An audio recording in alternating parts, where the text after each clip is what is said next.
What's going on, everybody? It is Wednesday night, 9 p.m. Eastern Standard Time, and you're here with your boys on the Mike and Mish show. What's up, Mike? Yo, what is up? I am back. You're back. Home.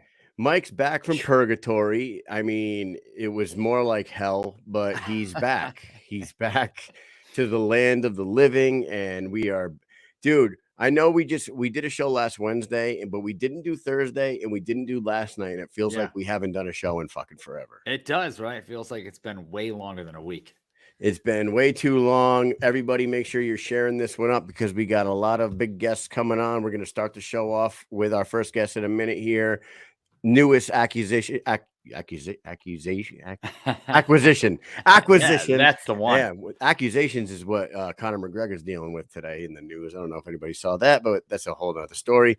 We got Seth Shaffer, formerly known as the Body Snatcher, now the Soul Snatcher. He's going to be coming on first, followed by Erick Lozano, who just showed out back in April against Lozano. Wow.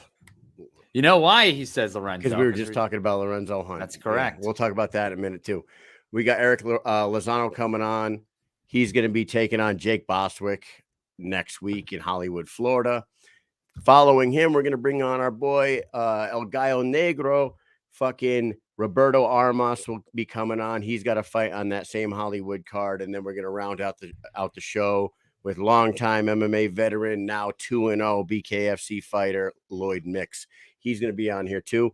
Before we do that, let's just shout out our sponsors real quick. And here's the greatest commercial ever made by anybody from Cranston, Rhode Island. Here we go. Norcom Mortgage and Michael Mish are delivering the American dream to those who serve America, helping veterans obtain the dream of home ownership. They offer programs that include no money down, no first-time homebuyer requirement, 100% cash-out refinances, rehab loans.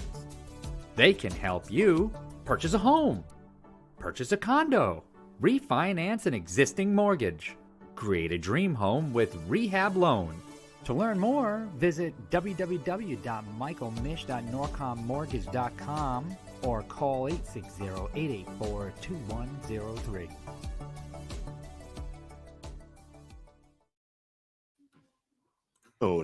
To learn more, you got to call up Mike Mish, 860-884-2103 to help you in any kind of homeowner loans, reconstruction loans, whatever you need. Mike's your man.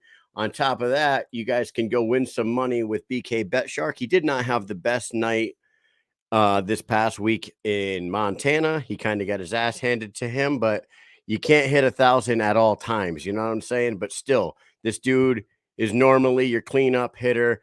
Drag it in the money for you. BKBetShark. Go follow him on Instagram. He's bound to bounce back here in Hollywood next week.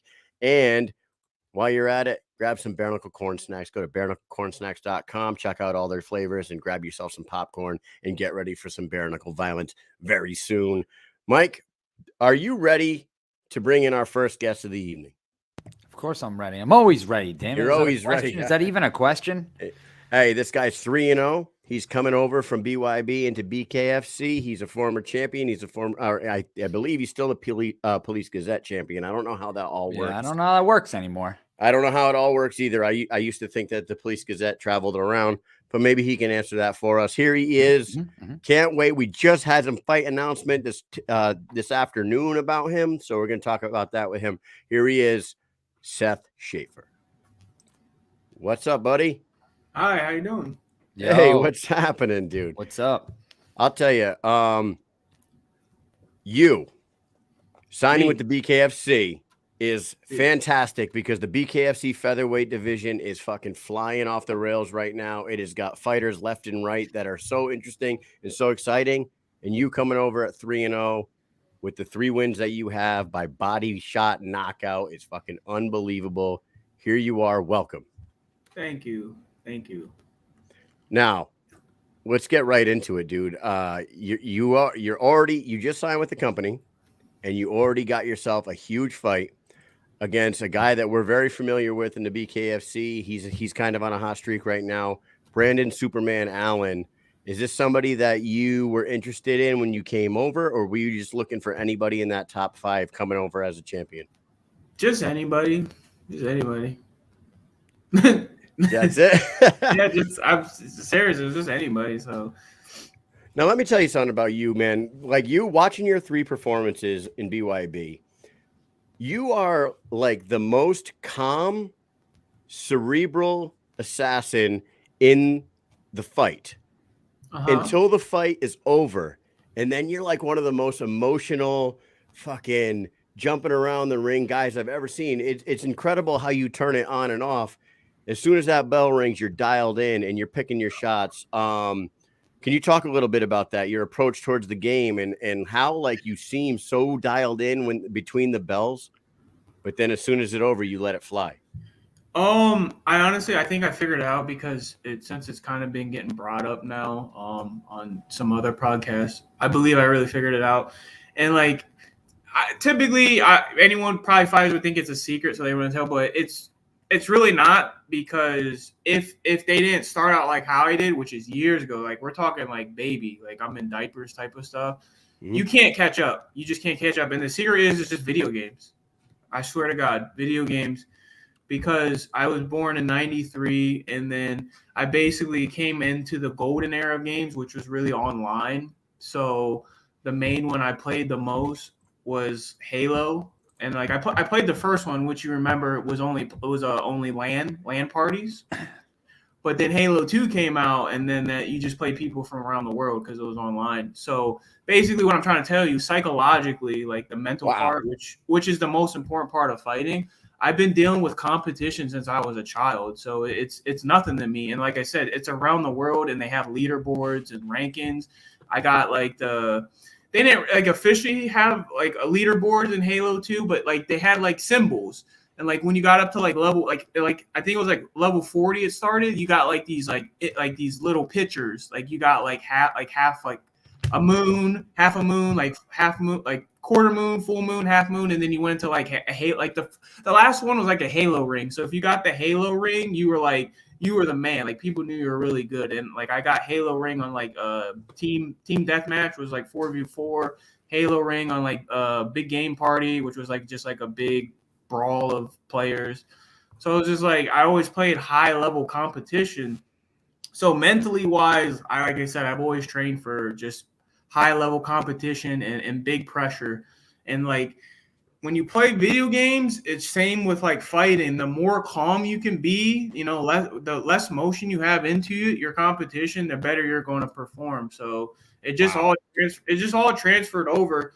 I just happen to have like good genetics to be an athlete too. So, and I'm telling you, if you took a lot of those top gamers, like esports gamers, and you give them like athletic bodies like John Jones and whatever, and me, you would see a lot of them high up in the rankings of fighting too, because they just have that mindset. So do you think? Are you saying that not a lot of video game players have athletic bodies? Yeah, it's funny that you say that, because I'm a big video game player too, but I know exactly what you're saying. I feel like I know.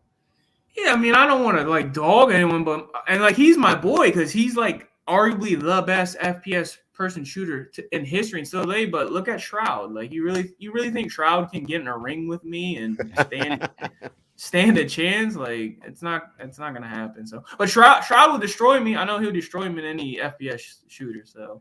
But that's just the secret. That's my secret. That's amazing. I never actually saw that coming. I didn't know what the answer was going to be, and that's pretty incredible. I can tell you that I am not good at video games. I'll spike a fucking controller off the wall, and that's probably why I can't handle my emotions. No, listen, I've been there too. I had frustrated moments where I just squeezed it, and the controller like just started cracking. I'm like. Well, dude, you're coming over now. You're living at King Mo Lual's house, right? Yeah. How long have you known King Mo?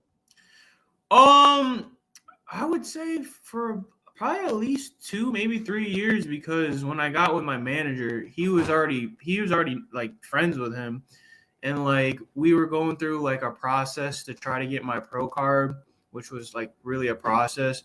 So I was just traveling with my manager to like events with King Mo, other fighters like Brock Weaver, and oh my God, why am I forgetting the name? My boy, the Boogeyman, Boogeyman. Arnold Adams? No, Cleveland. Can't remember his first name. I'm horrible with names. But Please. anyways, I'm going to, the other events with his other friends, fighters, and just, support him and whatnot. So was already interacting with him before like actual fight coach stuff. So we basically became friends before he became a coach. So. And you're talking about Jay. We have a good You're talking about relationship. Jay Davis, right? Yeah, Jay Davis. So Jay Davis, if anybody didn't see his last fight, you won the title, and then you threatened to kill Jay in the ring. Yeah, because listen, it was great. It was really funny. We had a bet because I guess he just wanted to give me more motivation. He was like, and he brought it up. I didn't know anything about it until he brought it up. But he was like, listen, if you win, I'll make a bet. If you win this belt, I will quit smoking. I was like, all right, because I hate cigarettes. I hate being around it, the smell and whatnot. So I was like, cool. That's a good bet. I've been away from my birth state, so I know he's sneaking. I know he's sneaking cigarettes. So I don't even. He says I don't he even don't need to smoke be anymore. informed. Yeah, Well, he says that, but I know he's probably sneaking a cigarette here and there. So we're gonna have a talk. So It's Nice. like the best thing I fucking one of the best things I ever did in my life was Me stop too. smoking cigarettes. I quit smoking 19 years ago actually, and never went back. I quit cold turkey. Never went back. Yeah, I did it for Good. deployment because they were like, Congratulations. what happened is like we go on deployment in 2012 and they're like, oh, everybody's like, how cheap a carton of cigarettes is out in Kuwait? And I was like, how cheap? And it's so they're saying like you're just going to be blowing money on cigarettes and it's so boring and you'd be just smoking them, chain smoking all day long. I'm like, well, I already smoke like 15 cigarettes a day. So when I come back, I'm going to have like a 2-pack a day habit. If I carried that to this year, it's like $13 a pack right now. And I'd probably be half dead. So.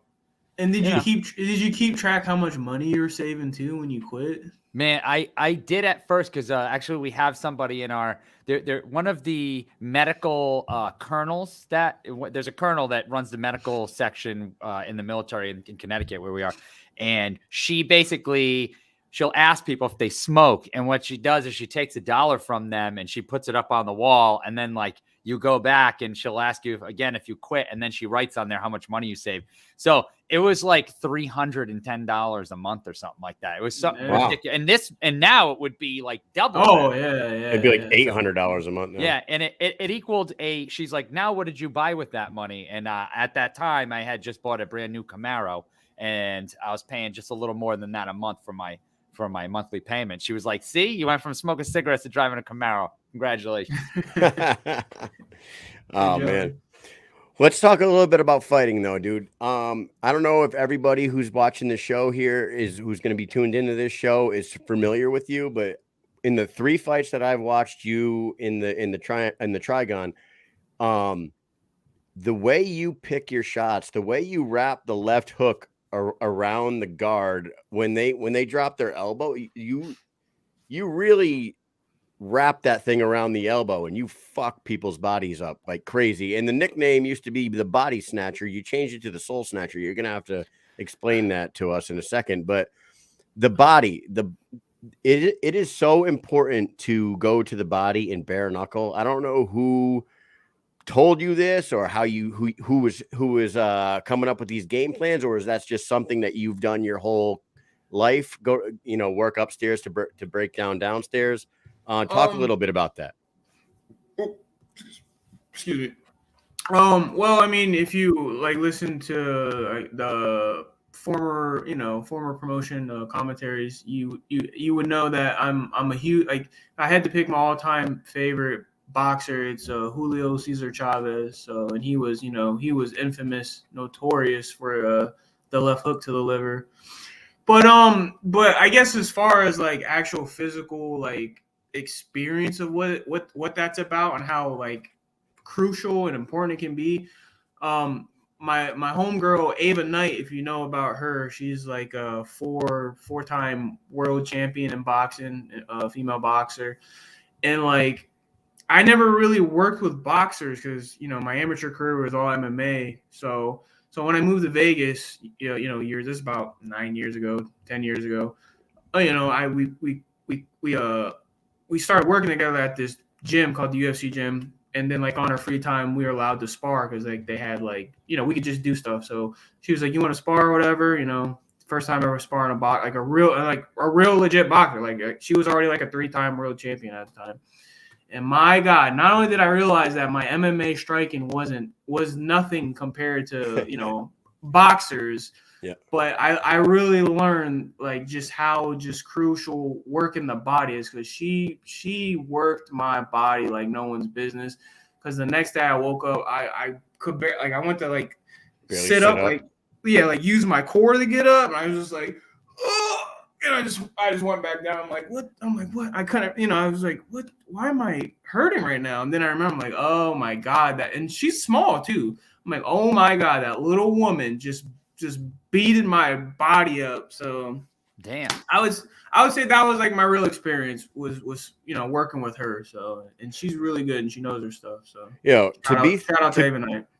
To be 3-0 with 3 knockouts, all by body shots, is like unheard of. You know what I mean? That's really something special. And now tell us about the change to the Soul Snatcher. How come you switched?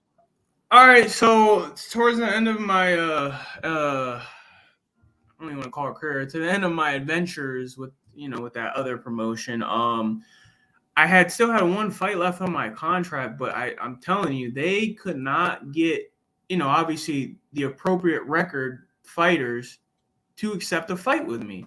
The matchmaker literally had like 5 people like just deny me, and till they got to the point where it was like we like they had to like cut me loose, because like, you know, it's my job, and like I was going months without working, and like we're complaining like I, you know, most you hear, I feel like you hear on the news, you hear fighters turning down fights. So you know, you're hearing the fight promotions having a hard time to get fighters to fight, but we're like, bro, we really want to fight. You know, my manager is like, my guy wants, he not only wants to fight, he needs to fight. Like, you got to get him a fight, And like, we're trying. Like, they're left and right. They're like, no, we don't want to fight him. So, you know, we finally get free with him, blah, blah, blah. But then like, you know, when I'm kind of like in the negotiations with BKFC, I'm hearing through the grapevine, like there's fighters mostly in the 135 class, like they're complaining about like me coming over, and they're like, oh, this is bullcrap, you know, basically like they're shook, like they're just scared that I'm coming over now. So I'm just like, I'm thinking like, I'm not even doing anything right now, and like I'm literally having fighters just terrified of fighting me and whatnot. So I'm like, I'm not even doing anything, and I'm taking people's souls and stuff like that. So I'm like, I'm just gonna upgrade my name now. So no, I love that. I mean, you asked for your release and they released you? Was it was it that simple? Were they understanding, or was that kind of a difficult task? I mean, they were understanding, but you know, they're a business and promotion, or like, you know, they're approaching the business, and their business is us as fighters, and like I'm a top guy now, so yeah, they're understanding, but they were bitter at the same time. Right. But they don't want to see their guy go. Obviously. Yeah, but it's like, don't blame me, because you can't get another person to fight. So it is what it is. And meanwhile, over in the BKFC, right, the 145, like I said when we first started talking here, the 145 division is just blowing up. You got a lot of the homegrown talent that they have, like Howard Davis and Brandon Allen, who you're fighting, and Louis Lopez and Kai Stewart, now the champion.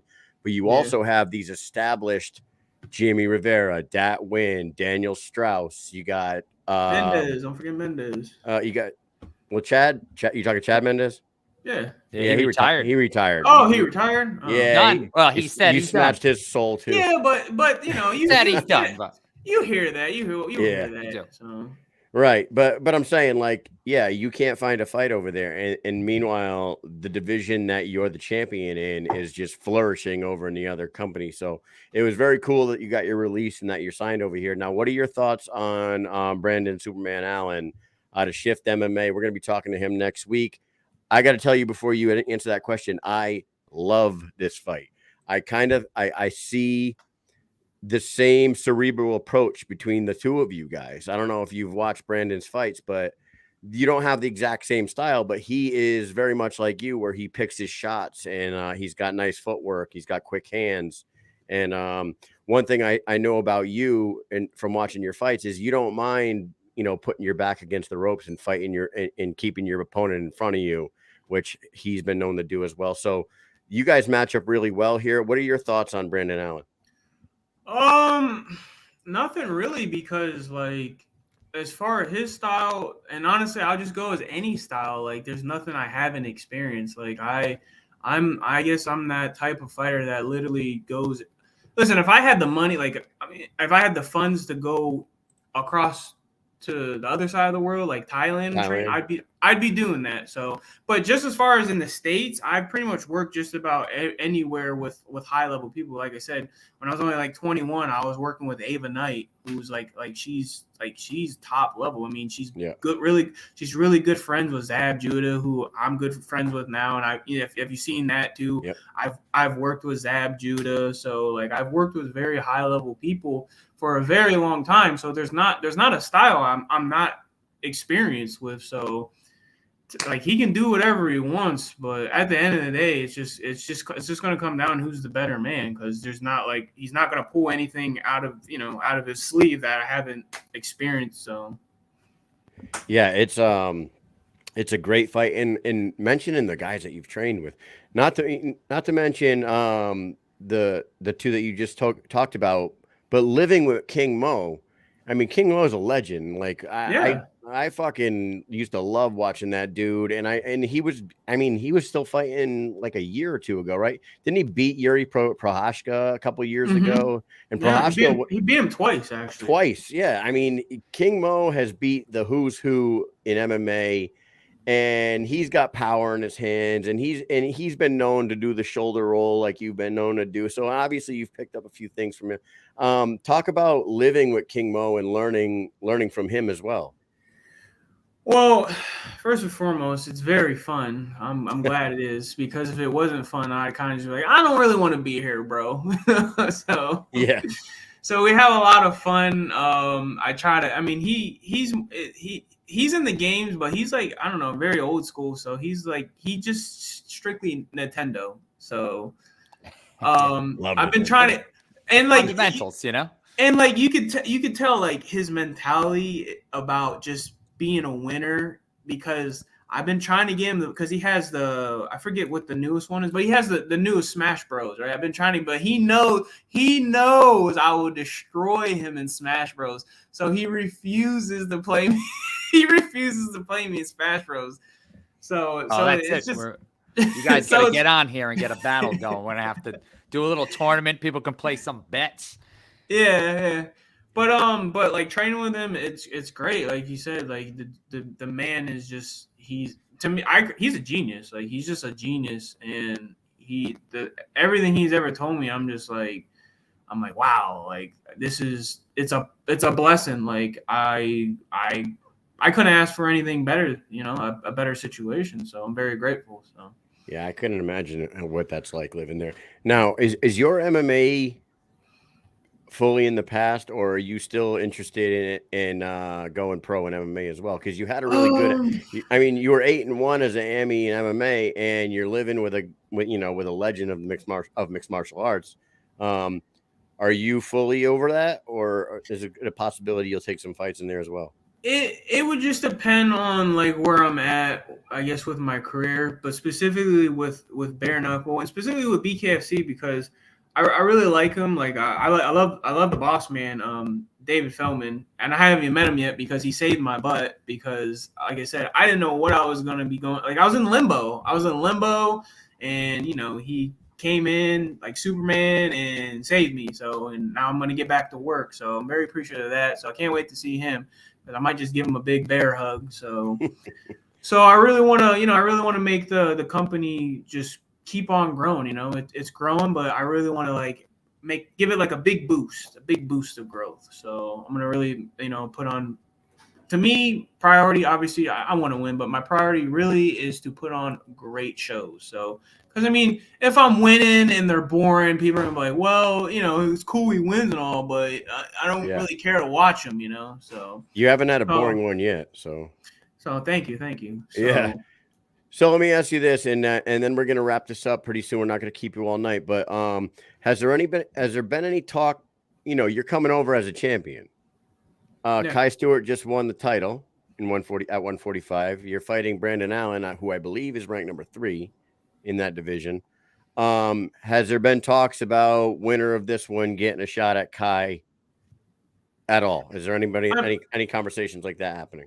I mean, I haven't had any official words from, the shot callers, but, it's speculation. Speculation, I mean, anyone who has, ideas of how this stuff works or should work, they're going with that, if I beat Brandon, I'm more than likely will, because it just makes sense. And honestly, it would sell itself because Kai's 4-0. I would be 4-0 then. And just it just makes sense. It just sells itself at that point. So, yeah, there are so many people in contention for that title in that division right now. I love it. And like Kyle was saying, like that weight class is growing so quickly because I feel like it's only a year ago where there's about 3 people in the 145-pound division. That's what it was like. It was like John Lee Chelbeck, who you never see ever, which I don't know why. And LJ Hermreck, who fought one time at that point. You know what I mean? There was nobody else. Yeah. Rusty Crowder. That's right. it. So, but now, and now you guys have, 8 to 10 guys that are all really high level guys. And I can't honestly, before we wrap this up, I'm just going to tell you, man, I can't wait to see you fight Brandon. I can't wait to see you against guys like Datwin and Jimmy Rivera and Howard Davis and see how your game, implemented against those guys works out, man, because it's very exciting for the BKFC's 145-pound division. For sure. Oh, yeah, definitely. Now, we're going to ask you a few questions real quick. Being the guy, you're living in a house with a MMA legend. We're going to speed round you real quick. Number 1, in this modern day era of bare knuckle, who would you say is the GOAT and why? In the sport that you're growing in, who's the man? I mean, I'm not even trying to say anything. I would say that because I believe he beat Palomino. So wow, that would have made him like a three division champion, right? Because didn't he win? No, he won 135. He never fought 145. Okay. But yeah, I mean, that's. I felt like he won 3 out of the 5. So there you go. All right, number 2. If you started a non-combat sport-related podcast, what would you call it and what would you talk about? And I think I kind of know what you're going towards here. Yeah, video games. What would it be called? Combat and Code. Combat and Code. There you go. Dude, yeah. Have you thought about this already? Yeah. Yeah, I already have it written down and sealed official. So if anyone takes that, you will be owing me money. So nice. Oh shit! There you go. And last one, we've brought up your housemate and your coach a few times already. Played BKFC matchmaker right now and match up King Mo the Wall with somebody in the BKFC right now. Who's he fighting? Do I have to use Can I use an MMA fighter? Because I already thought of this. But bare knuckle. That's the answer. All right. They got to fight. You could tell us that answer too. A great one would be him fighting Lorenzo Hunt. Boom. And who was the other one that you wanted him to fight? To give him his revenge. Why am I forgetting names? Who he lost to for his Bellator title? What's his name? Ryan Bader. Ryan Bader, yeah. Yep. Ryan Bader. Just to give him just to give him a shot for his revenge. So. Yeah, I think Bellator 199. I think if they fought in bare knuckle, he would demolish Ryan Bader. To be honest with you, you know what I mean. Bader's a big time wrestler, ground and pounder, and I don't think he could do that in this sport here. But dude, it's been fun talking to you. I cannot wait to see you. He's going to be debuting in the BKFC against Brandon Allen July 14th. BKFC 47. Yeah. Lakeland, Florida. Lakeland, Florida. Hey, a little fun fact. My dad graduated from high school in Lakeland, Florida. In that building, right? In the same building that you will be fighting in is where my dad walked and got his diploma somehow. It's also the first place that we ever covered bare knuckle at Knucklemania 1 back in freaking February of 2021? 21. Yeah. Yep. So awesome. Hopefully we're there. Hey, take a minute, last words, deliver a message to Brandon Allen because he's going to be paying attention to this one. What do you got to say? I'm just gonna quote what he had to say. I'm not gonna make fun of him anymore, but he kind of made a oopsie on going against digital rights and made a post. But he said, "I can't wait to dance with you." So I'm gonna hold you to that, and we're gonna dance, buddy. So you better have your tap dancing shoes on. So there you go. And hey, your manager Jay Davis sent me some products here. So after we let you go, at some point tonight during this podcast, I'm going to be giving away some Turp House CBD pain stick and then some CBD lotion too. So shout out to your manager Jay Davis for that. Put the lotion on its skin, you put the lotion. Yeah, that's funny. I've been saying that this week with one of my my training partners. No shit. Yeah. All right, man. Well, thank you very much for coming on, Seth. We can't wait to see you July 14th, and you have a great night. All right, bud. Thank you for having me. Good night. All yeah, right, thanks for coming on, man. Take care. Later. There it is. That is Seth Shaffer. Guys, that dude is as serious as they get. And you see Mike in the comments saying that he's going to be a BKFC champion. I mean, he's a fucking bad boy. And if you watch his first and he 3 runs fights, with a bunch of bad dudes. Yeah, is that Like Corn Pop? No, like Corn Pop. Yeah. No, man, but you laid that out there. I had to say you got to watch. Like, I don't know. He does like the slightest little movements to wrap that hook around, just right around the person's elbow into their fucking liver. And he hits it almost every damn time. And also what he had going for him in his last fight was he would grab the half tie plum and fucking just berate the dude with uppercuts. Just half tie plum. That's part of your BKFC bingo card, right? Yeah, it is. Half tie plum. 75 times a night. Now, Erick Lorenzo, you are in the comments. Lozano. You did it again. I said it again. Fuck, man. He loves saying that. The reason why it's fresh in my brain right now is just so everybody knows. Next Wednesday at 9:05, we're gonna have Lorenzo Hunt on, and I found that out 3 minutes before we came on. Yeah, live. We were talking about it right before we went live. So hey, Erick Lozano, you are in the comments section right now, and we can't see you. Cannot see you. Do you have a camera? I don't know if your camera's working. Can you check that first, and then we're gonna bring you right on. Sporting Touch of Hands. That is definitely Sporting Touch of Hands. That is correct. Dr. Don Musi. That's another one. Dr. Don Musi. Sporting Touch of Hands. That's right. Sporting Touch of Hands. Half tie plum. During the fighter meeting. Yeah. During the fighter meeting. That's we watch these. Hey, I love those guys so much. I love them guys too. These are the things that you got to put on your bingo card. If take a shot every time you hear these words. Fighter meeting. All right, hey, Mike. Let's give away this CBD pain cream. Pain stick and CBD lotion. And I will message whoever wins these, and if you want one more product, we'll talk about it. Okay. So how do you want to do this? How do you want to do this? Oh my goodness gracious. I always loved this. How about this? Jay Davis, are you still in the comments? Can you tell me if Seth Shaffer's walkout music is like known to the public right now, because I have a good question about it. I'll tell you right now. Okay, how about this? There's 2 rappers on this song called King of the Ring, right?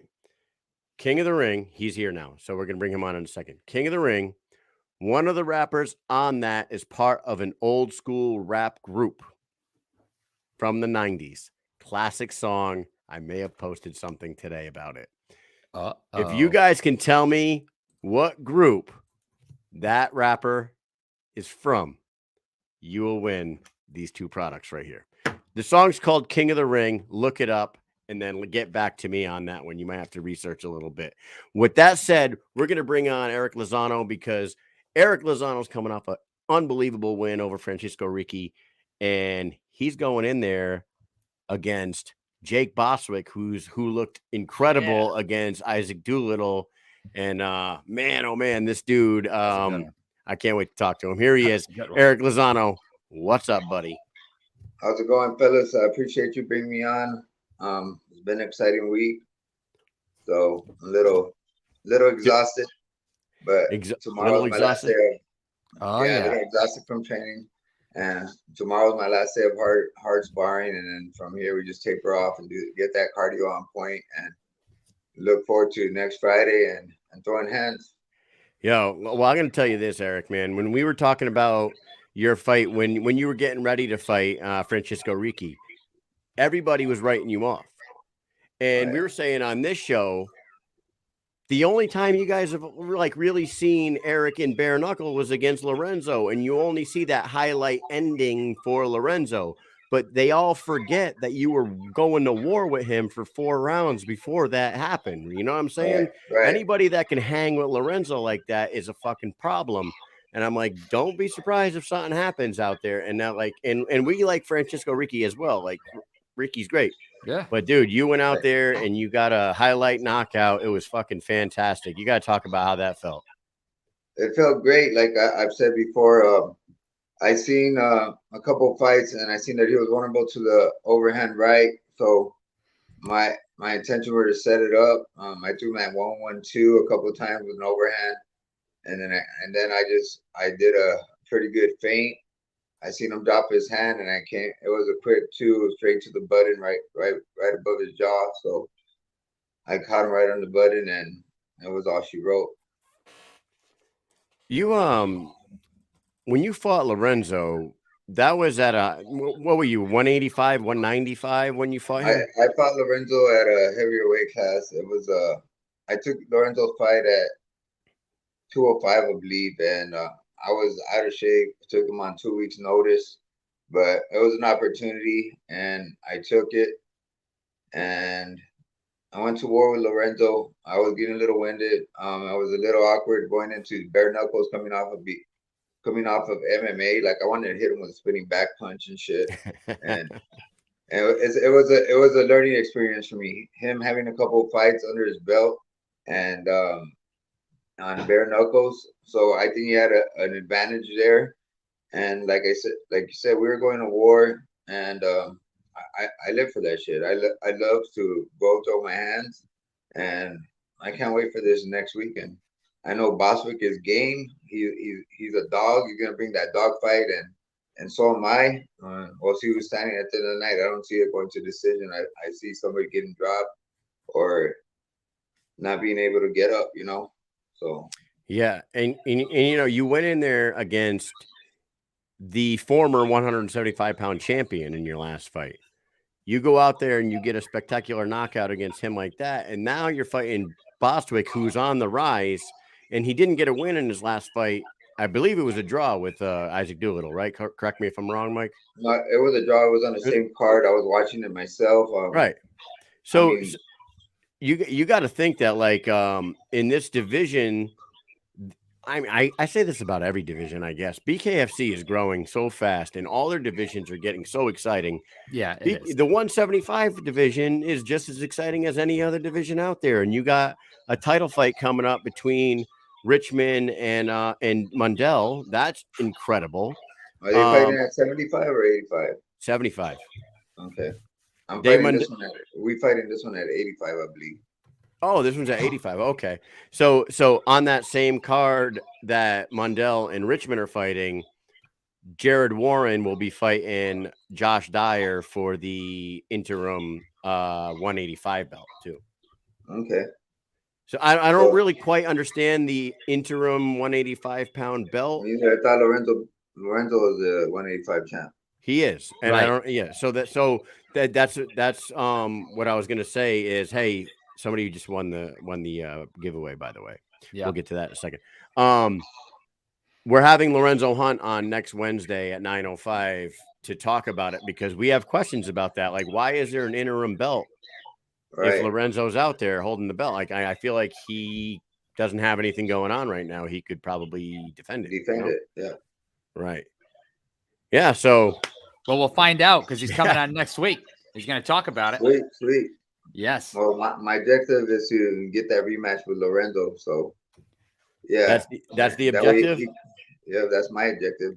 Come in and get that rematch with Lorenzo. He, like I said, he fought me with no experience in bare knuckles, and I was at a heavier weight class, one that I usually don't typically fight at, but I still went in 2 hands with the 2-time champ. I mean, he's a 2-time champ in the division. I seen you ask Shaffer who he thought was the pound for pound right now in BKFC. I would have to say it would be Lorenzo. I think he mentioned he said that. Yeah, I would agree with you that Lorenzo's probably pound for pound right now. I've been saying that for months now. The knockouts and the consecutive wins, the championship belts. Like there's 2. And he's been going through everybody in the first round too, and so yeah, I think it would be a banger. I have experience now in the circled ring, and it'd be a different game, especially if I'm in shape and ready for war. Now, Eric, what had you been doing between you fought him way back in 2020?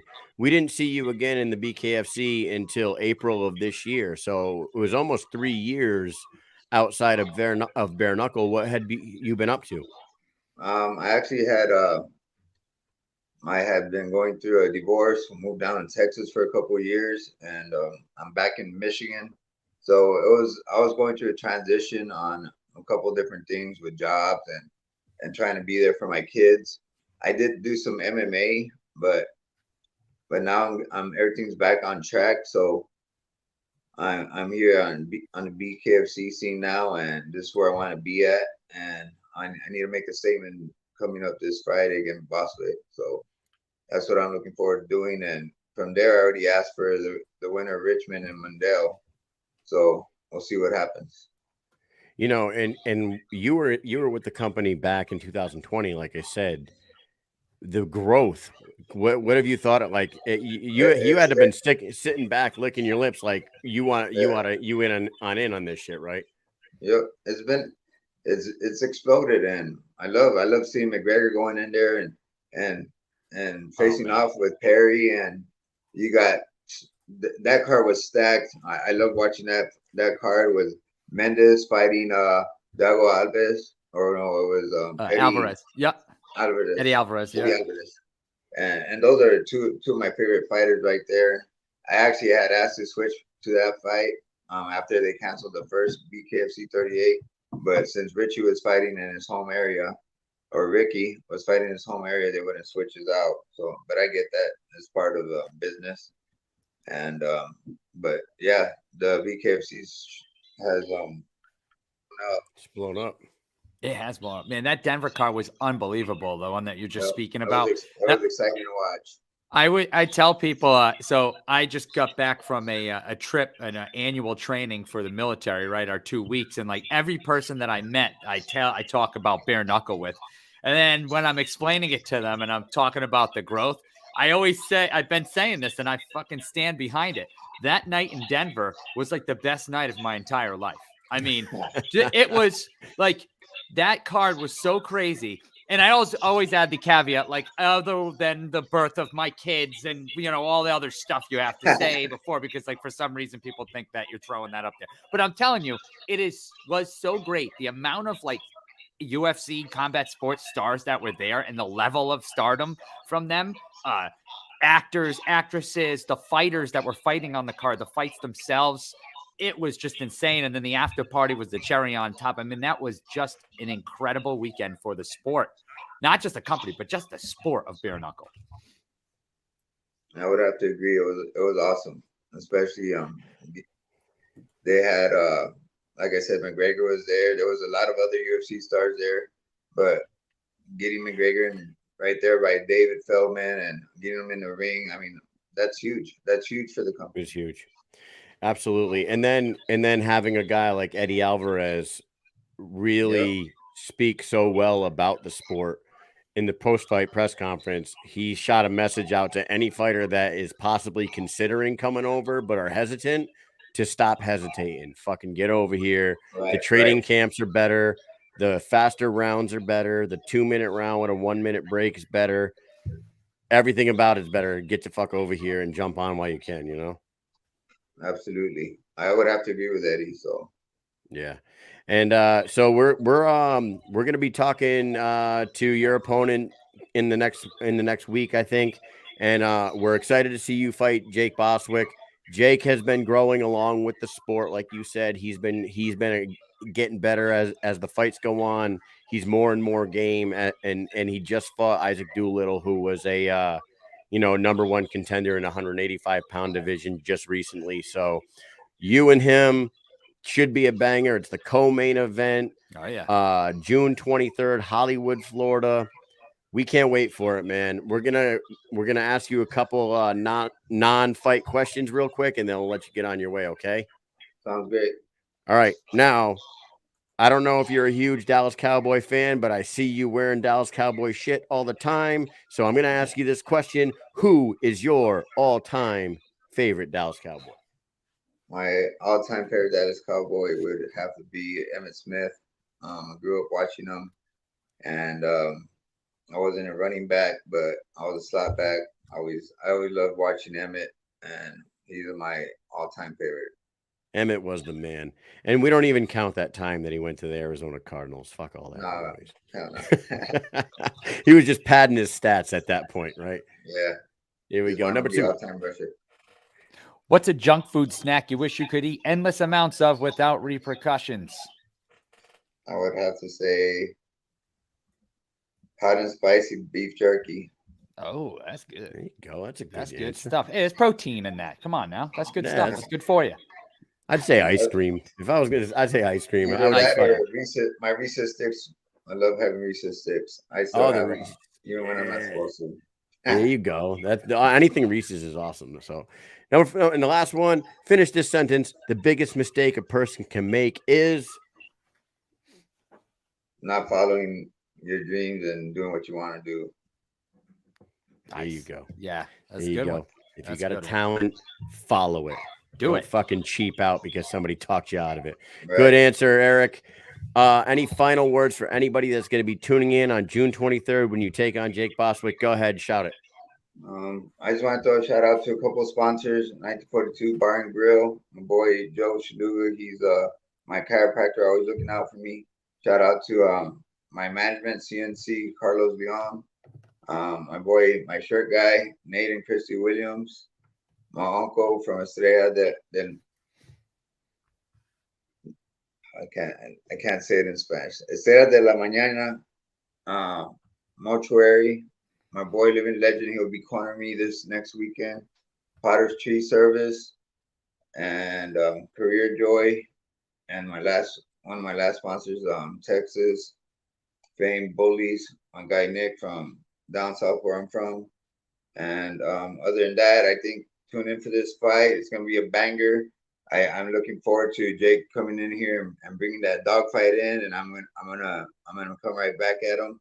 I think we're gonna throw blows. It's gonna be a bloody war, and I can't wait for it.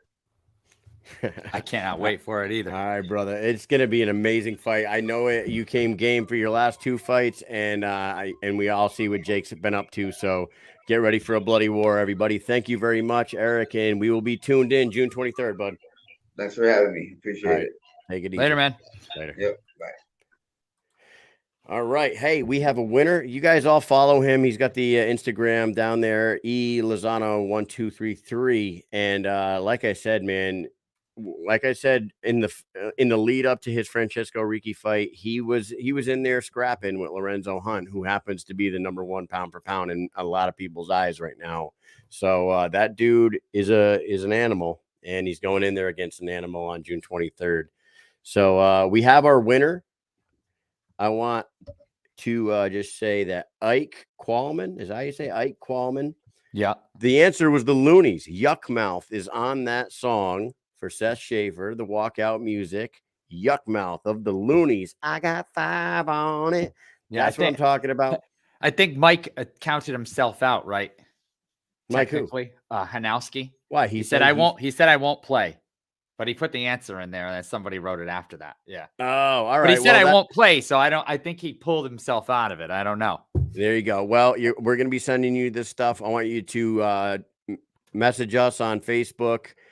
Give us your address, and I will talk to you about some other products that we could possibly send to you as well. Thank you very much, Jay Davis, for that. And those products are from Turp House Farms, or Turp House, CBD oil, CBD pain lotion, and we got a few other things as well. Awesome shit. Mike, we got a guy in the waiting room here who is not deploying. I know. Last He's time here. we had him. Look at Last him. time we had him on the He'd still show, be he here was- even if he was deployed. We get him on. I mean, we can get him We on have, some they have Wi-Fi. cameras and microphones overseas, I believe. All right. Well, our next guest is going to be fighting on that same card, Hollywood, Florida, June 23rd, down at the Hard Rock. Yeah, here he is, Roberto Armas. What's up, buddy? Oh, there he is. Didn't see that. Hey, what's up, guys? Hey. He's always fucking smiling. This I guy know. always- He is. He's a smiley guy. Always up.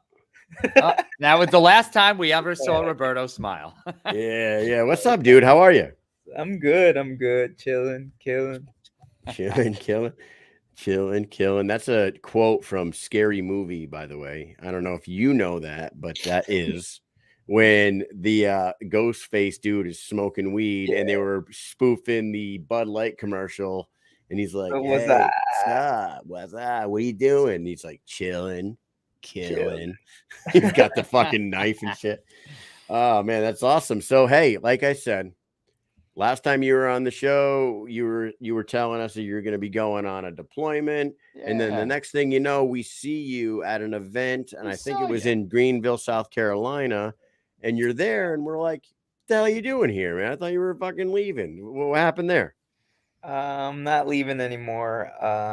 There were some issues that came up that disqualified me for this temporarily.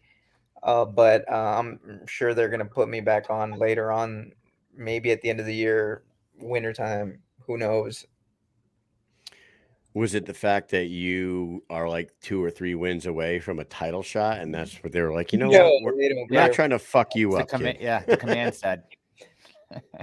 Yeah, that's more of a reason for them to send me. They're like, "Oh, Yeah. you're doing good. You're out of here." No, I read it on the op order. It said the commander's intent is to have Roberto Armas fight for the BKFC championship title by the end of the year. Just had a talk with the first sergeant today about BKFC. Oh, really? Yeah. So then, without going too deep into that, they're kind of up in the air about the whole thing. There's a lot of professionals. We just had a change of a boss, so we'll see how that goes. But that's what I had to go do and talk to them about. But so far it's good. They support it. So You know what it is? It's nobody wants anybody to get hurt anymore. Yeah, right. It's the softball story, It's Kyle. the fucking That is- that's a fucking funny story too. But in a nutshell, they don't want you to do anything that could possibly get yourself hurt that is not military related, and it fucking pisses me off so much, because when I was a first sergeant, I was like trying to see if we can get a jujitsu seminar or something on the hangar floor. We'll have mats brought in. We'll put them on the hangar floor. I got some friends that'll come in and that'll teach a seminar. You know what? Oh no, too much liability. We don't need anybody they getting don't want hurt. anybody to get hurt, and I understand that. You mean like the enemy when everyone becomes fucking black belts and they get in a freaking Saving Private Ryan situation on the stairs? You know what I'm saying? Yeah. I definitely understand where they're coming from, but at the same time, like this has probably been the only deployment that I've never been on or been mission ready. So to some people that's valid. To me, I mean, it's not, because it doesn't matter if I do get hurt in there. I'm gonna be physically. I'm always ready to go. That's never been an issue, and they know that. I've gone on 5 deployments already. That's not a thing. Yeah, to me. just Yeah. 5, no big deal. Yeah, no, it is a big deal. Nah, I'm just saying. Yeah, I want to go back. No, but am I? It is what it is. It's part of the job. It's what I signed up for. So now you're not deploying. You're back. You're now, like, how soon after you finding out that you won't be going on this deployment were you on the horn with Kevin Smith or the BKFC themselves saying, "Hey, guess what? I'm staying. Get me a fight right now. Let's do this." The day after. The Yeah, the day after I found out that this wasn't gonna happen, I called them and I told them, and this is where we're at now. Now, Who can you tell us who your opponent is? Because I know that it was just announced, and I can't remember. I apologize. I don't remember the dude's name. What kind of reporters are you guys? Yeah, what the What fuck? kind of podcast is Dude, this? hey, you want to know something? Now show. You know, here's the thing. We're right in the middle of all this shit. But on top of everything, I was at the baseball field. I'm going to shout out my kids right quick. We won our semifinals Little League game tonight. We made it to the championship game. Next week, we're playing the best team in the league. We were the underdog going in tonight, and we fucked them kids up. Right there. Gaffney. You did. Nah, I'm just joking. Those are good kids. But Gaffney Dolan Zombies are in the fucking championship game next week. I was at the field. I came straight home, smashed some food right quick, came up here, sat in the chair, and now I'm talking with you guys. Nah, it's all good, man. So the guy I'm fighting, his name is Alberto Blas. That's right. He fought, I believe, Jeremiah Potts in BKFC before. Not Blaze. Blas. Alberto Blas. Blaze? I don't know, man. All right. So what can we expect out of El Gallo Negro? You even a better fucking version of yourself than we saw on your last fight when you beat Jacoby Lowry? Well, my last fight was for Game Bread. It was the boxing one. Mm-hmm. Oh yeah, that's right. April 1st. Yeah, and we missed it because they didn't freaking put it on. I had to watch it from like a side view, like camera from somebody. Yeah, What the hell was up with that shit? Fight. It was a good fight. He was a good boxer. That was some bullshit. We went the distance, but unfortunately, it didn't get it aired. That's right. That was like a fight of the night candidate too, right? Yeah, we had it out, but that's what you can expect, man. You can always expect a show. I like violence.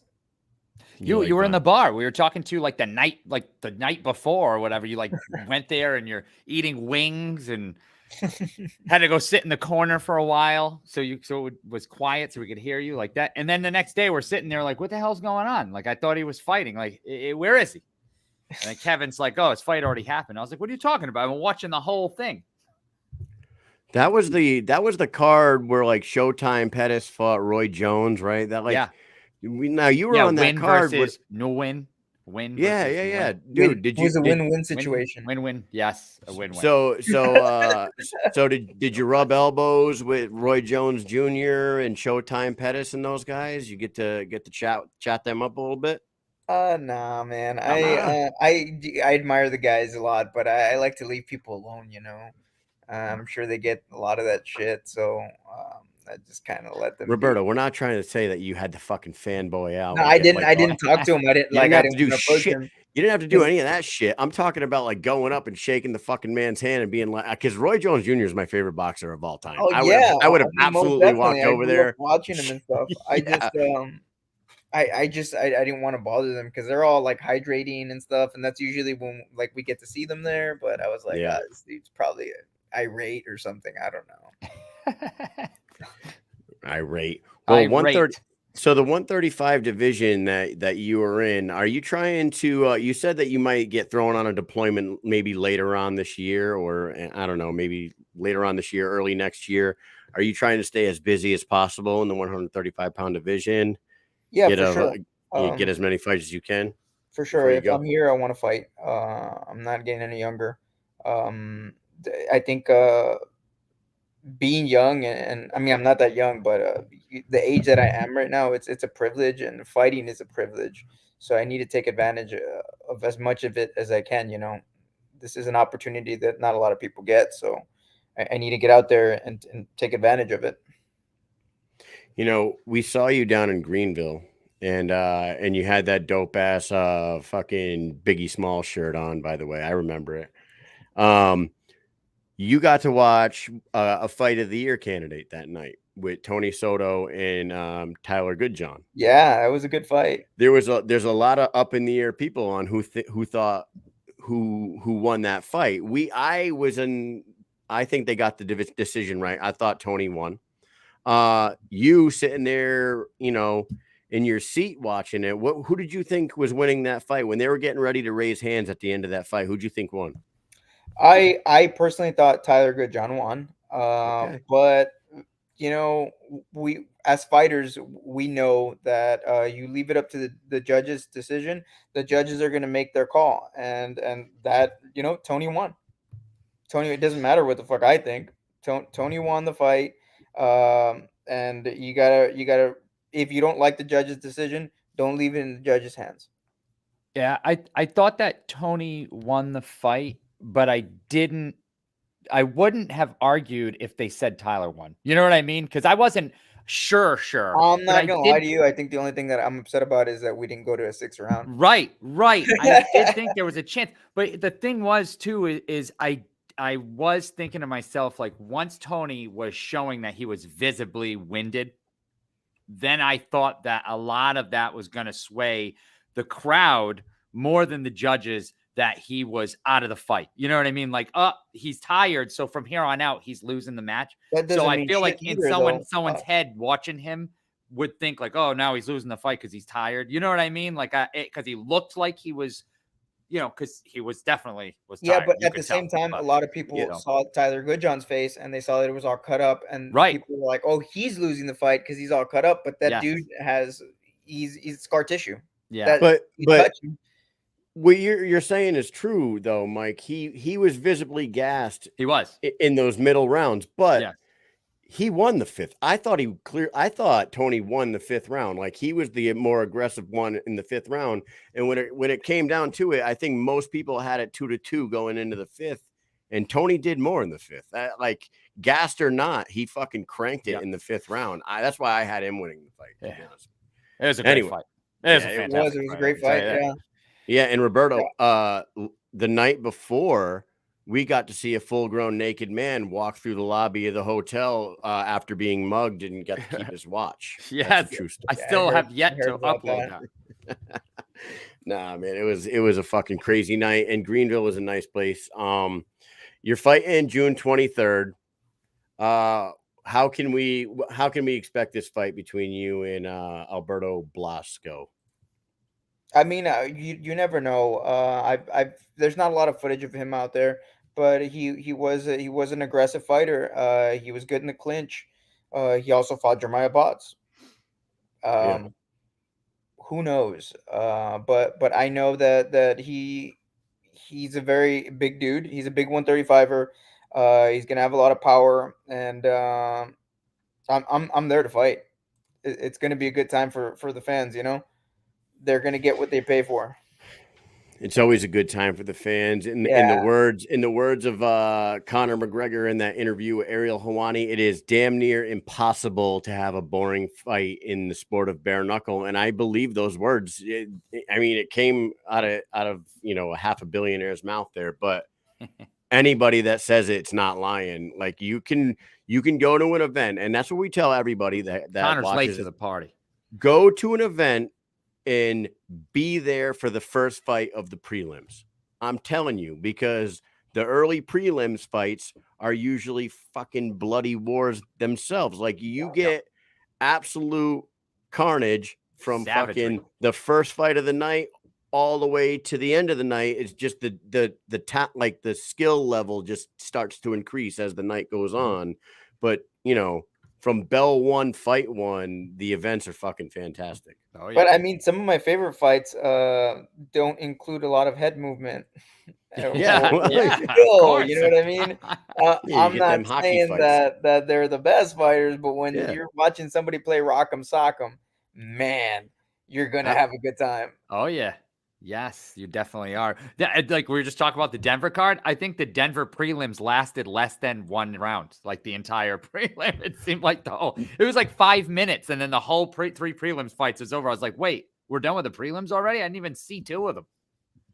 Right. And there's Kevin Smith right there. Every Roberto Armas fight is a freaking war. And so far, that's correct. Matter of fact, that night in Denver, I got to chat with Chael Sonnen for a minute. Yes. And I'm talking to him, and the first fight is starting right behind, like down behind him. It was over like as soon as it started, and the conversation got cut short, and I was like, God damn it. I was fucking mad at the sport for a minute because I had an opportunity to chat with the fucking American gangster, and the conversation got cut.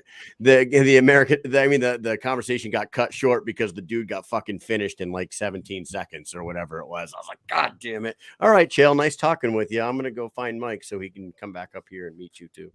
So anyways, And Roberto, fanboy out. yeah, that was like, there's certain guys that I got to make sure I get to meet here. We're going to ask you a couple questions before we get you out of here. We got one more guest for the evening coming on. I know this was kind of a short one, but It is. we're going to see you soon. Mike and I won't be at this event because of Uncle Sam and military obligations. My annual training. So we weren't even going to do a show this week. And last week we would have probably taken both off, but the Wi-Fi was just good enough in the barracks for me to be able to be on. So we did one show, but I just got back yesterday from AT.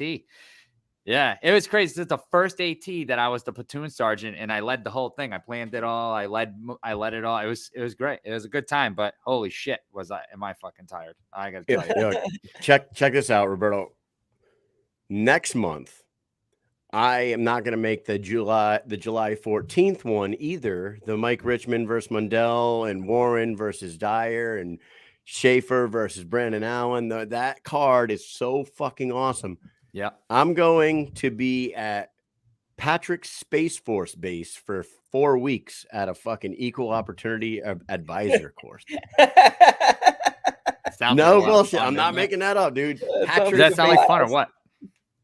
I didn't know there was a Space Force base in Florida, but I'm going there for almost a month. I think what they did is they just took the Space Command from the Air Force and just kind of parted that shit and called it the Space Force, which made sense. I told everybody when that was happening, they were all joking about the Space Force. I was like, there's already a Space Command in the Air Force. They're just gonna cut it up, kind of like what the Army did with the Air Force. They got all those balloons and they were like, let's just chop these dudes off and call them the Air Force. Same thing that happened. Well, when aliens start to invade, at least we got somebody to fight them, right? That's right. That's what it is. Roberto, before we let you go, I want you to eliminate one of these actors from existence, but you're eliminating their entire movie catalog when you do it. Adam Sandler, Will Ferrell, Jim Carrey. Who's going? Adam Sandler, Will Ferrell, or Jim Carrey. It's not Jim Carrey. No. I think you know what, man? I gotta keep Adam Sandler. That's my boy. So Will Ferrell's gone? It's gonna be between Jim Carrey and Will Ferrell, but Will Ferrell has got some good stuff out there. It's a toughie. Will Ferrell. Ferrell's gone. Goodbye, Step Brothers. Goodbye, Anchorman. Peace the fuck out, old school. Adam Sandler and Jim Carrey. I forgot about old school. That's one of my favorite movies. You said it. He's gone. Bye-bye. Number 2, Mike. How much denim is too much denim? It depends. Are you Canadian? Canadian tuxedo? Is that too much? You're the king of the jorts. That's why we had to ask this question. Is it okay? To rock a jean jacket with blue jeans? No, absolutely not. Unless you're Canadian. Why is it called a Canadian tuxedo? Because that's what they wear. They wear the Canadian the jean jacket and the denim jeans. That's why it's called a Canadian tuxedo. They really do that. All right, Canadian tuxedos are out. Last question for you, dude. If you could legalize one thing, what would you legalize? My homies. It's a joke. I get it. What? I got it. Oh, Jesus I got it. Oh boy, I'm picking up what you're putting down. I hear you. Back home. If I could legalize one thing, that's a tough one. Typically, I'd probably go with marijuana, but it's already getting legalized, so I'd probably leave that one out. So cocaine. So prostitution is it? Prostitution, heroin. Prostitution. I think should be legal. I don't care about that. Don't even understand why it's legal. Actually, they do it in Europe, and it turns out well for them. Right. People doing good things over there. I mean, prostitutes serving the people are they pay taxes. Yeah. People would be thanking them like they were thanking the nurses and the doctors during COVID. Honest job, They have commercials and shit. As long as it's called an escort, it's legal. Roberto, any last words, any last messages for anybody that's going to be tuned in June 23rd when you take on Alberto Blas at Hollywood Hard Rock in Florida? Last words for them? Yeah, what do you got? I'm gonna die, man. I'm just gonna fight. Any last words before Fight this to the guy death. decapitates you? Nah. I just hope you guys tune in. You know, I fight. I like fighting for the fans. I want to go out there and I wanna put on a fight because I like to entertain people. You know, I don't give a fuck about winning or losing. I want to fucking go out there and hurt that guy, and I know that guy wants to go out there and hurt me. So that's what we're hoping for, a fucking good fight. And I train hard for that. You know, my conditioning is great. My power's there. I'm working hard in order to be as violent as I can for 15 minutes.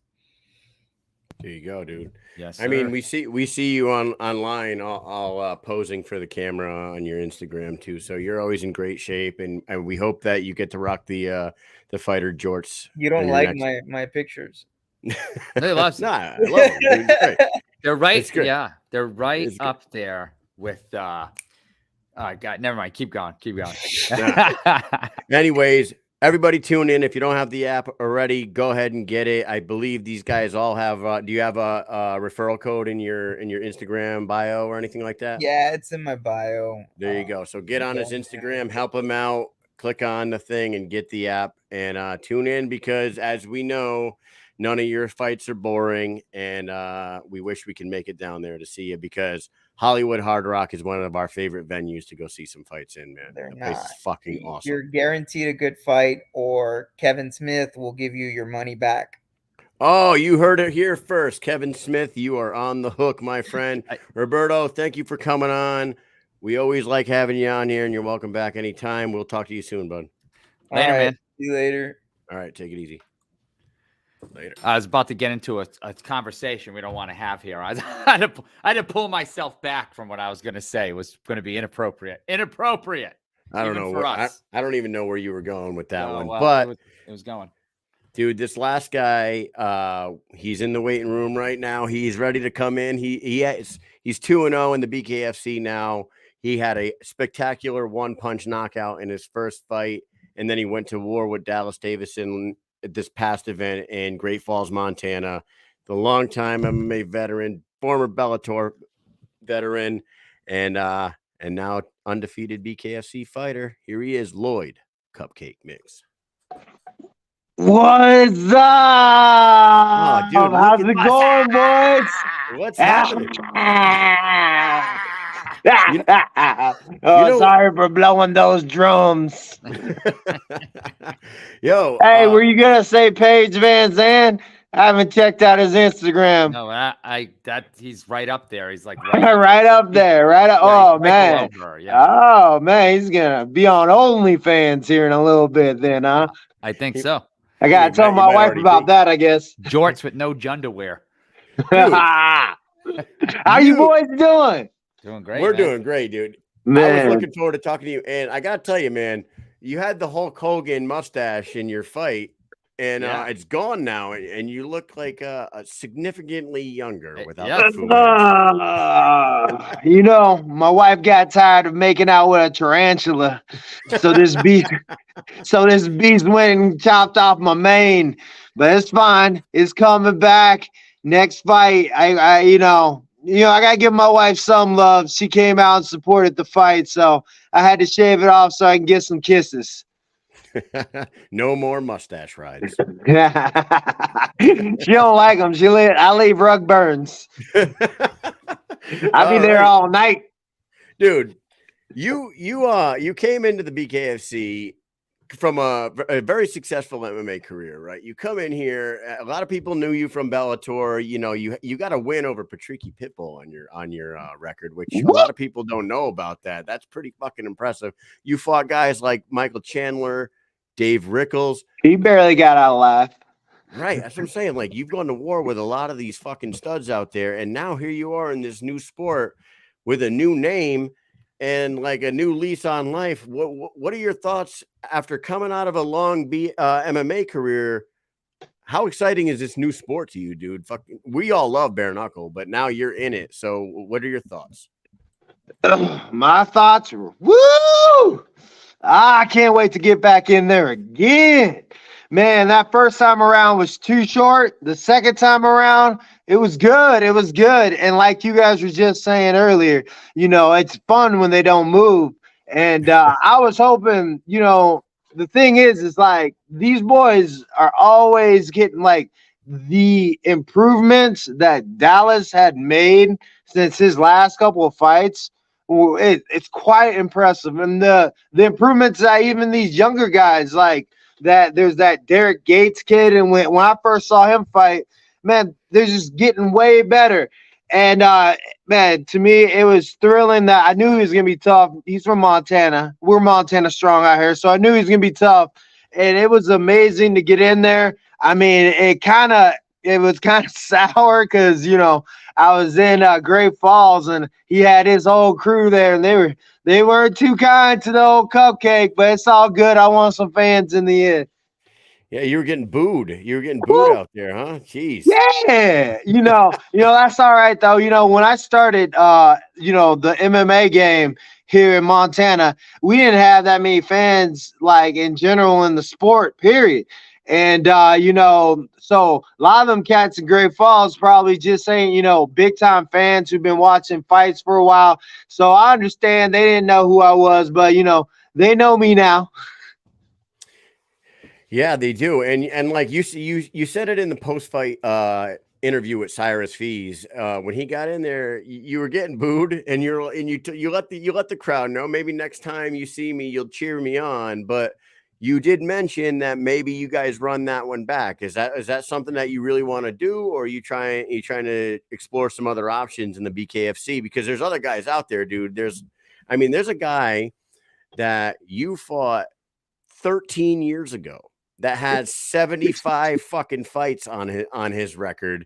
Alonzo Martinez is floating around. He's going back and forth between 175 and 185.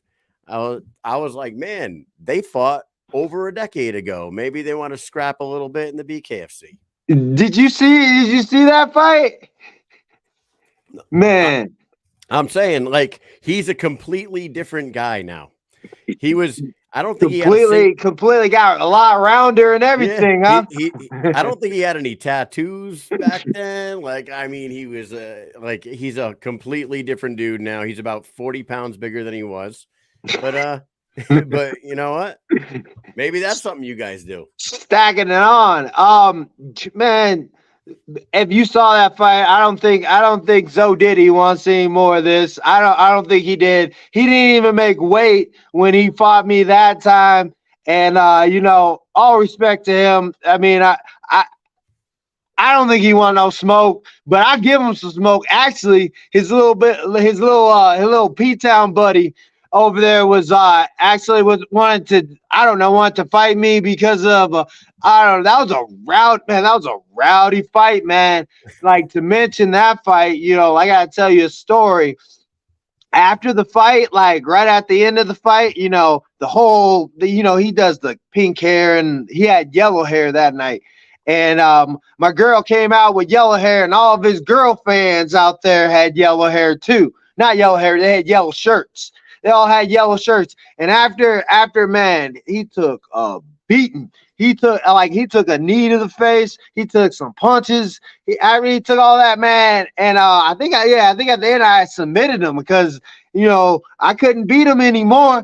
But after I submitted him, I got up. I was tired from beating him, but man, I had to still juck and jive and move because, man, about 15 beer cans came flying in the ring. 50, and then speak of all that, I have my family out there from Memphis, Tennessee, and my brother got in a fight out in the audience. There's another bro in the audience. My dad out there getting him some too. That was a rowdy fight. I caused a lot of noise up in that town. Zo Diddy, I mean, if he wants some, he can get some. I don't think he want none, but I know P Diddy or P-Town. I know P-Town wants some. And, he's more my weight. and he can get some. Well, you're in the 175-pound division, right? Nah, that was 165. But everybody, I didn't. Man, when I got on the scale, I didn't cut no weight. That was pretty heavy for me. If you notice, Dallas is a lot bigger than I was, but that don't make no difference. I'm taking fights. Whoever they send out. I actually I got a call. You guys were talking about Tyler Goodjohn. I got a call about him, a month or 2 months prior to that, asking me to make 145. And like a soldier, I just yup. I was like 160 something at the time. And his management is the one picking his fights because I said yes. And then he was like, oh, he said no. And then I got the messages too. I had to message him personally and be like, hey man, like, why'd you say no? You man, you one of the toughest guy out there. You move, you fight hard. I was like, that would have been a great fight for me. But he said he don't pick his fight. His management picks his fights. So, he still can get it. But like man, BKFC is stacked with people. I all of them can get it. But there's some guys that I'm only be like waiting around here in BKFC until those guys come around. And then I'm gonna take those guys out. I know it's gonna take me to pump up this record a little bit higher. We did need that last round. We need that last round because I was playing it safe. That first round, and then I got popped with a shot. I was gonna come in second round. My whole game plan changed, like Mike Tyson says, when you get hit once. And I decided I came at him a little bit in the third round. I started to touch him up a little bit. He wasn't letting me hit anything big. He learned how to move. So, but if Dallas wants to go again, man, much respect to that kid. I mean, that kid was a great kid. He came over, prayed with me before the fight, and it's hard for me to really like a fighter that I fight usually because I usually try to go at him. But I like that kid, and but that kid deserves another one. Yeah, you definitely. He did land a couple shots on you, and you showed that you have like a fucking granite chin for sure.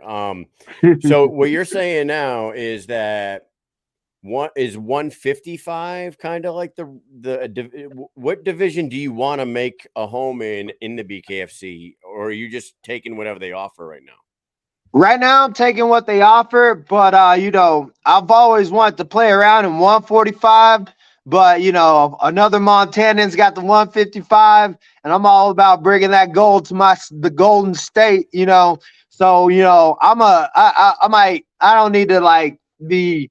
I want to fight 145. I want to show what I got there.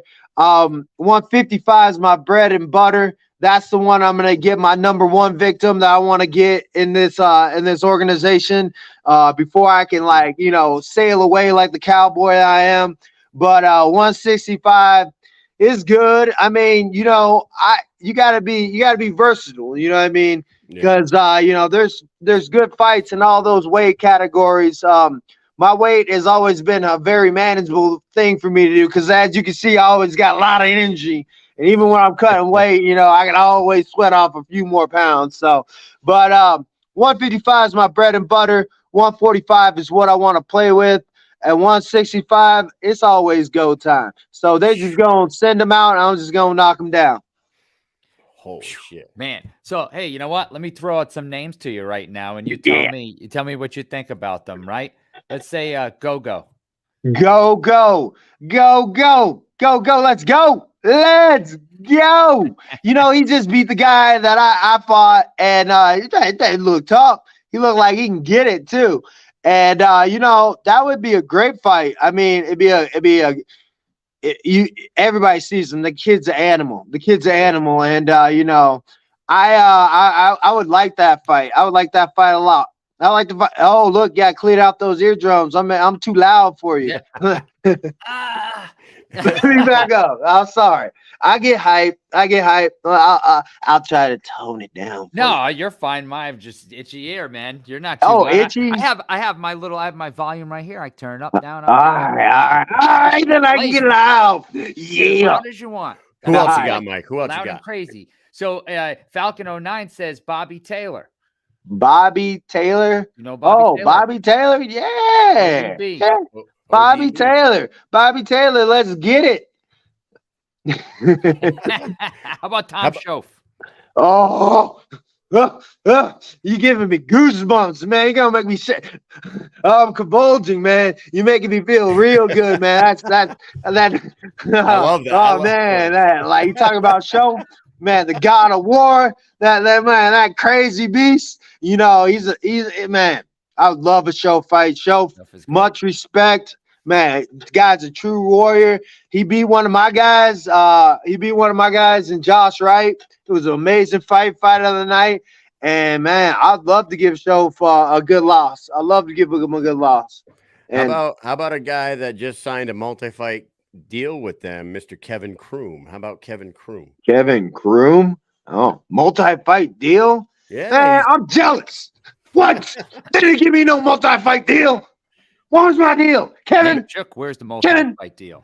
You're gonna have to. Where's my multi-fight deal, Kevin? Yeah, you're gonna have to beat Kevin Kroom for the multi-fight deal. What do you think? Where's my multi-fight deal? You know, I'm still like, you see this? I'm still at work. I'm still at work. You know what I mean? Like, give me a multi-fight deal. You give me a multi-fight deal, I'll fight anybody else you put on that deal. You know, I just need, I need, a little bit more than the 3 hours Monday through Friday to get my training in. You know, I only sleep probably about 4 hours, but I can cut that down to 2. You know, I might be a little bit more crazier though. I mean, my wife might not like it that much, but we do, like you said, we do a lot of things our wife don't like. Did you take any damage at all in that Dallas fight? Because you don't look like you did, and that fight was just a week ago, right? Or see a little hand, a little bit of swelling in the hand. That's about it. Wait, your hands look shiny over there. It may just be the light. Nah. Hands swollen. Yeah. Yeah, I thought you had like some Vaseline or some. Oh no, that's paint. Yeah. That's the first job. Hey, is that what you're doing back there, painting? Oh no. This is a school. This is the Sentinel High School. Yeah, I see like blocks or something back there. Yeah, this is like that. That's a little swing back there.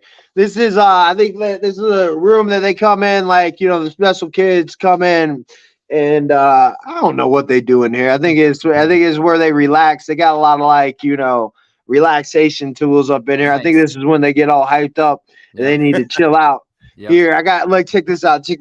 They got a padded room over there. A chilling spot, little bean bags, chilling spot. Yeah, a little padded room, just in case they just all they want to do is run into a wall. I get it. That's all I wanted to do when I was in high school. So yeah, I needed a chill spot. But if I can get a deal, with BKFC to stop me from doing my 70 hours a week. I mean, that would mean the world to me. And man, I mean, multi-fight deal. He must be good. But if I gotta beat somebody like that to get a multi-fight deal, let's bring him on. Yeah, I'm telling you, man, your energy is insane. You fight what? I mean, through the roof. Yeah, and like you said, that first fight. Yes, it didn't last long, but the fucking knockout was spectacular. You starched that dude. I forgot his freaking name. Brett Fields. I forgot his name too. You know why? You know why I forgot his name? Because that was supposed to be Dwayne Let Me Bang Lane. Yeah. I was supposed to do that to him. Now he didn't come to my town. You know what? He went off and fought somebody I already fought. He went and fought Caveman Rickles. And come on, man. I thought I won that Caveman Rickles fight. I saw that. But you fought Rickles in 2013. It was a fucking long time ago, man. Yeah, I mean, I would have fought. I would have took both of those guys. I mean, I wish I would have got that fight. Brett Fields, I ain't heard nothing of him since. He probably still laying there in Billings right now. But nah, he came in on short notice. He didn't, and much respect. Man, I'm not trying. I get loud, get wild, start disrespecting people, making people mad. I think that's a good thing because it sells. But much respect to him for taking that fight. I haven't heard of him since. So that, like, to me, it was great to get that knockout, but I was prepared to go like some rounds in that. I was in really good shape. Didn't happen, but I'm glad I got out of there with the victory. No offense to Brett Fields, but I'm really just into Amber Fields. You know what I mean? Yeah. Oh, is that the account that you're talking about? Yeah, that's the one. All she has to do is take one picture a day, and she's set for life. That's right, man. Yeah. Hey, dude, you got the opposite of a fan in the comment section right now. Yes. Every single person that has been mentioned, our good buddy. Yeah, good buddy's in the comments here. This guy, I'm gonna go right. Watcher of the show. Yep. He said you go nowhere at 145. He says Gogo would smoke you. Bobby Taylor would smoke him. Kroom is more closer to your level. He's laying it on thick right now. He said Kroom's more closer to your level, but Kroom would smoke him too. Hold on, there's more. Julian would smoke him. Smoke him worse. Now he's laughing. Dude, it's fucking hilarious, man. I love it. Yeah, man. Well, who's this man? What's their screen name? Here we go. Ty Culverhouse. Yeah, he watched. Mike Kanowski said you guys should fight. Yep. Cupcake. Yeah, is he from Montana? I don't know where he's from, but he's hey, where are you from? You from Montana, my man? I don't know. Answer the question. Answer the goddamn question. Oh man, they got to get you on a card soon. I mean, he's a Florida boy. He's from Florida. All right, yeah. All right. Well, they're full of scams and stuff in Florida, so No, man. Much respect. Like, I think those guys are great. I think those guys are great fight. I think I can give a great fight to all those guys, and hopefully that guy talking all that smack. Hopefully, you watch me a little bit more, and hopefully you'll see the heart. They called me the Rocky of Bellator for a while there, and I had a lot of heart there. I'm gonna bring that heart to BKFC, and yeah, man, I say a lot of words against the people. I get it, but much respect to all the people I'm talking trash to. I just, I'm just wild this way. This is the way I am. And hey, man, if you're watching because you think they're gonna smoke me, thank you for watching, man, and hopefully I'll make you a fan.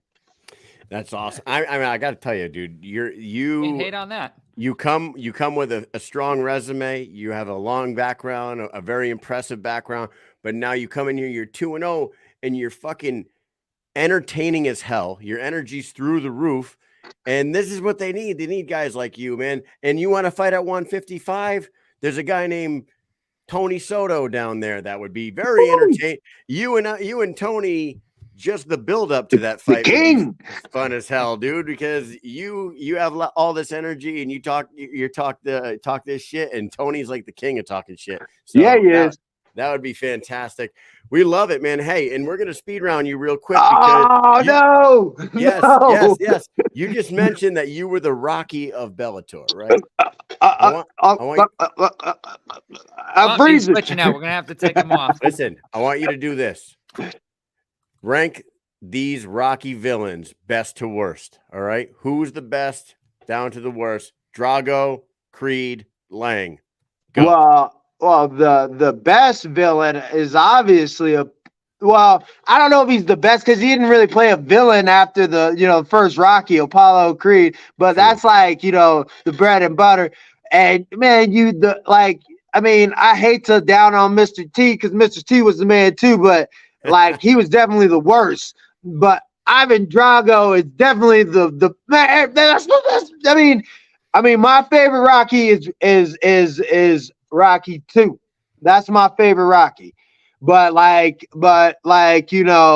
everybody else would say that it's Rocky 4. And if you think Rocky 5 is the best, what the hell is wrong with you? Right. But yeah, I would have to go Drago, Paulo, Clubber. There you go. Number 2, Mike. What's a fight from your MMA past that you'd love to run back inside the BKFC squared circle? Man, I've been saying this in every interview. Now, every interview, man. Like, my first loss, like, was to Chandler. He's doing amazing now. He don't fight the way he used to. He don't fight like that anymore. He took me down to win that round. He said that after a lot of respectful things, I got a lot of respect for Michael Chandler. I'm so proud to say that I fought him, but man, that's who I want to fight. And then if I have to beat the Lucky Charms dude coming over, Conor McGregor, look at me talk like I could just whoop up Conor McGregor. Man, if I get me out of this 70-hour job, get me out 70 hours a week. I'm trapped. But it's all right.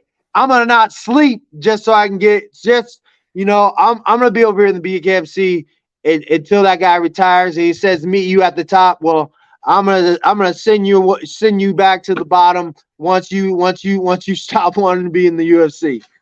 There you go. I would like Ty Culverhouse to let us know what he thinks Conor McGregor would do to Lloyd. Mish. Oh yeah. Well, he's definitely gonna hit me with a lot of left hands. Great news. He says Rocky 2 is by far the best. I mean, look, you guys are already best friends now. My man. Man, win. Okay.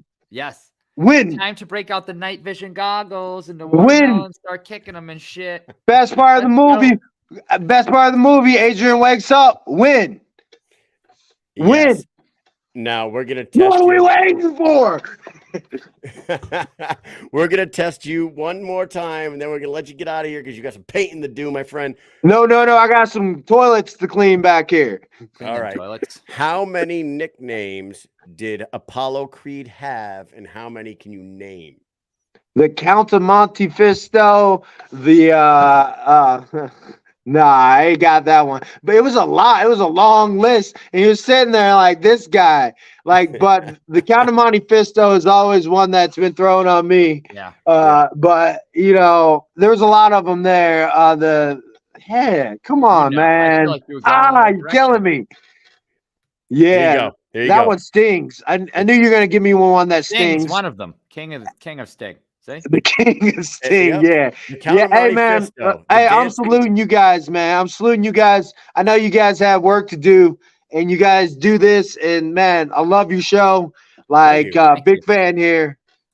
Thank you. We appreciate that, man. We're a big fan of yours now, especially in this sport that you're succeeding in here. I hope that you get a fight soon.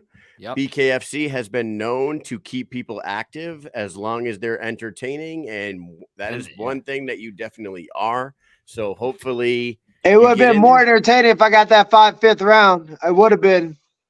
I know, and you know what? And it happens a lot in this sport. I wonder how. I would probably say that stoppages due to cuts is happening way more often in this sport than any of the other ones, because the bare knuckle on the skin, it does cut. And take care of your skin. Come on, guys. Use some tricks, man. Keep that shit moisturized. Man, I've been putting beef tallow all over my face for months. Come on, join the group. Mandatory fat on your face. Who cares? You get pimples. There you go. That's right. Listen to the Count of Monte Fisto. Give us some last words. Shout out the bosses. Tell them what you want to do. Ask for a fight, and then we'll let you get out of here. Man, can I please get a contract? No contract. That's fine. No sleep. That's fine. I want to give a big shout out to, the love of my life. The only one that I'll shave this for, my wife. She's going through a lot, and she has to deal with this craziness 24/7. I'll get up out you guys' hairs. I thank you for having me on. I mean, I appreciate it more than you guys ever know. I'm a big fan, and I'll be around. I'll be watching your show, and I'll have to get in the chat room next time. Yeah, there you go. So me and my best friend, we can hang out. And we can talk about Rocky 2. Well, I'm glad we were able to get in touch with each other and make this happen. And we're glad you came on, and we look forward to seeing your next fight. Yeah, let's do it. in All your right, future. brother. Thank you for coming on, and we'll talk to you soon. All Talk right. to you. Peace out. Thanks, All guys. right, later. There he is, the Count of Montefisto, Yep. the Cupcake Mix. Dude, that guy's Cupcake awesome. I mean, Mix, he's got a yep. lot of Yep. energy, huh? Yes, he does, and I love Holy. it. I love energy. He could possibly be in the Mike and Mish Show Hall of Fame of energy, because I don't know if we've had too many people that can match that shit. To be honest with you. Yeah, that was some energy, and I'm telling you this. You never know, well, we never know what we're going to get because we talk to everyone. We're not like people who are like, we only talk to these people, we only talk to main eventers, or we only talk to you know what I mean? We talk to every person. It doesn't matter what part of the card they're on. It doesn't matter if they have no fights or if they've got 20 fights. If they want to come on and talk, we want to talk. Everybody has a story, but you just never know what you're going to end up with when people come on here, right? Dude, Ty Culverhouse says bag bomb, right? Rub the bag bomb on you, right? That is some old school shit that my mom has had in her house for years. My grandmother had a bag bomb. And I want to tell you a quick story about this shit. And this is not a fucking lie. You guys can go on my aunt's Facebook page and check this out. My aunt lived down in Florida, right? She comes up to visit my mom. She has gone to the doctor like 5 times for pain in her leg, right? Down by her ankle or some shit, like something. Yeah. She comes up and sees my mom, and she's like, I swear that there's something in there. But the doctors are saying that they don't know what it is and blah, blah, blah, blah, blah. My mom goes, put bag bomb on it and wrap it up and let the bag bomb work whatever it is out.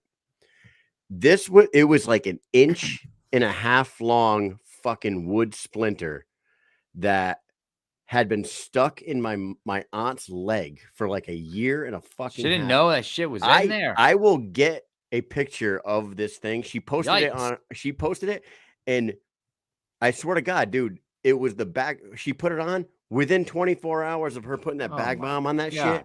That fucking thing came out of her leg, and it blew everybody's mind. I'll get the picture and I'll post it. I swear to God, fucking insane. So it has nothing to do with your story, but I noticed that Ty Culverhouse is inside of a toilet. It is profile picture. And Lloyd Mix just said that he was going to unclog some toilets, clean some toilets or whatever, right? I think we've made a connection. Yeah, I think this is a connection. I think you guys are actually best friends and you just don't know it yet. Oh, yeah. Dude, that was a cool show. I mean, we had some great guests tonight. We had the newest signing to the 145-pound division, Seth Shaffer, who happens to be fighting Brandon Allen. Holy fuck, man. That's an awesome first fight. Pull that up. Yeah, pull that graphic up there. Look at that fight to start his campaign in the BKFC. He's taking on one of the surging 145ers, our good friend Brandon Allen. I can't wait to see that one. That's an unbelievable fight. Erick Lozano went to war for 4 rounds with Lorenzo 3 years ago. Took a 3-year break from BKFC, came back and got a highlight reel knockout over the former 175-pound champion Francesco Ricchi. Unbelievable fucking fight for him. He's taking on Jake Bostwick. It was really nice to talk to him. Roberto Armas, he was a late addition to the show, fighting Alberto Blas next week, so we had to get him on, talk to him a little bit. That smiley character, we like that. We love that guy too. And if you guys didn't see the shirt that I mentioned earlier, go on his Instagram and check out this button up, like, whatever what do you call that? Like a Hawaiian shirt. But instead of a Hawaiian pattern on it, it had a bunch of pictures of Biggie Smalls on it. It was fucking awesome. He wore it to the event down in South Carolina. I actually have a picture of it. I can bring it up in just a moment. Yeah, because I took a picture of him, and I will just give me a minute, and I will bring it up. Yeah, bring that up, man, because that shirt was awesome. I got to give him props for that one. And you know what? I don't know what it is that held him out of his deployment. But lucky for him, he got to get right back to action, man. I mean, at least he didn't get put on the shelf, you know what I mean, from the BKFC. So good for him. And then, man, the Energizer Bunny over there, Lloyd Mix, coming through with high energy to wrap up the show tonight. That was awesome. There it is. Look at that. Can you see it there? I can see it perfectly fine. Yeah. Oh, I can totally see it. It's crystal clear. It's just Yeah. like, yeah, man, badass shirt. Biggie Smalls is the illest. Yeah, I His can style is see it. played out like Arnold in that. What you talking about, Willis? Look at that. Yeah, that's the crowd. Like somebody's in the background there trying to. I don't know. If You they're think that looking guy at in the it. background is trying to get his girlfriend to sniff his finger? Yeah, he is. He was like, "Hey, babe, look He's what I like, did." babe, look. You want? Guess what I did? Yeah. Yeah. So I know. So in the picture, the female here with the bare knuckle shirt, Armas, he had told me who that was, and I believe she's an MMA fighter. I do not know her name. It might be. Nah, I don't know. I want to say dude, I think she cornered somebody that night. She did, yes. And I think I asked him too, like, oh, you think she's gonna fight? But he didn't quite tell me. So yeah, maybe we'll see her one day. Maybe we won't. I don't know. But I do know she's an MMA fighter. Hey, maybe Nice. his watch, he can let us know who it is. Well, hey, Give a little so shout out. far, I think we're back to our regularly scheduled deal next week. Wednesday, we're going to start the show off with the Lorenzo Hunt. He's going to address the interim title fight between Jared Warren and Josh Dyer coming up July 14th in Lakeland, Florida. We'll talk to Lorenzo on Wednesday. We're working on a few other guests for Wednesday night.